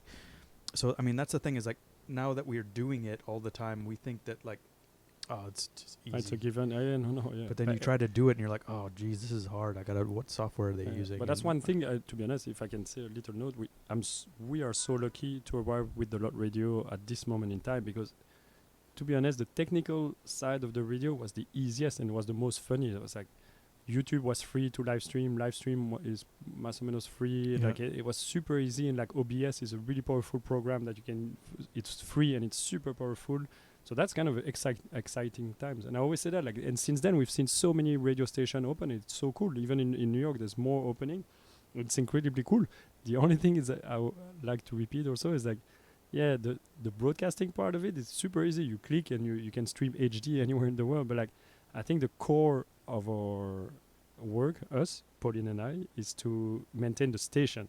The radio station part of it. The station is the important. It's like the container with the gear that everything run, that the archive is done on time, that it's properly tagged. And this is the tedious and part that people tend to forget. Yeah, I mean, because this is not just, that it seems like, okay, yeah, these people are having fun playing music. But there's also, you're archiving, a 2-hour show. It's 10 a day or however many a day, 6 or 8 a day. That's a lot of files. So you're hosting them on these websites, and and I have a specific workflow with like some automation on Mac OS X, because we archiving both on SoundCloud and Mixcloud, a few on YouTube. But then how do you do with all those files? We don't have hard drive, because it's terabyte of video every terabyte. day. Yeah, terabyte. So we upload them on some cloud, weird stuff, and actually, yeah. So it's just I just want people to appreciate that it's pretty complicated, but it's super fun. Yeah. So yeah, thanks for doing that. Do we miss anything? I think I don't know. We're coming to we went. If we drink any more, we're gonna. An hour 46. I'm gonna start. It's too long, man. No. I had other longer ones. So yeah. Far. Yeah. This has been I think it's the sweet spot. About 2 hours. It's probably good. I don't know. Thank you for listening up to 1 hour. But don't you? I mean, you don't ever watch. You don't watch this. No, stuff. I don't have time anymore to listen. But before the radio, I listen to music all the time. When you're 42, you'll have time. Yeah, when I stop. I'll check all your episode at 42. No, okay, but I mean, did we miss anything that you wanted to talk about? Once again, no, there's one. It's super tacky. Like, it's a bit cheesy to say that, but I'm really extremely thankful that, because there's that platform, but it allows me to see so many incredible, talented and truthful, because that was the core of the thing. That's one thing I wanted to explain. That thing, the cornerstone of it is the love of music, and people around it who have the same love of music. Wherever I lived in my life, any city, etc., I would find the same people who have a completely irrational love of music. It's everything. Their life is music. It doesn't make any sense. It's not going anywhere. The music will always be there. And I wanted to create that place in New York where it shouldn't happen. Like, everything is not sacred. Everything is business. So I wanted to create a little island of sacredness like that for those people, so they feel welcome there and they understand. And I see them and they're there, and it makes me feel great. Yeah, but somehow, I mean, the one thing that I notice is, whenever you have a guest, pretty much you're always there. If you have someone come from out of town, especially if it's their first time, I try to generally come by and say, and that's impressive. And the other thing that I noticed that I appreciate is that every time I go to the studio, there's an improvement. You're not like stopping, like even if there's nothing to do that day, you're gonna be out there like picking up the cigarette butts. Like you notice, but it's the minimum you can do. Like, you're taking your time, you're taking 2 hours of your time to share the thing, etc. I would never feel comfortable in welcoming you in where a CDJ is not working properly, etc. I feel so bad when that happens. I'm like, okay, shit, I need to go. The cable is not right. I know it. The camera is not okay. And I live next door. I'm lucky, so I just come and I make sure that everybody's happy. I don't know. It's like, It's It a seems to gift counter gift. Like you guys are giving time and knowledge. I'm giving my expertise to make Yeah. things smooth. Yeah. That's it. Well, thank you very much I'm for the happy. platform. Anybody that doesn't know, visit thelotradio.com, and hopefully it And come by, or come sticks by. around for a while. And we don't know. We don't know Yeah. what's going to happen, but more stuff will happen. So stay tuned, and thanks very much for helping with everything, and thanks for coming by. I hope it was okay. Thank you. I hope it was okay. Thank you. There might be a few boring parts, but it's okay. Intro was long, man. Sorry, guys. Just skim through. Skim through. Whatever. We'll have like highlights.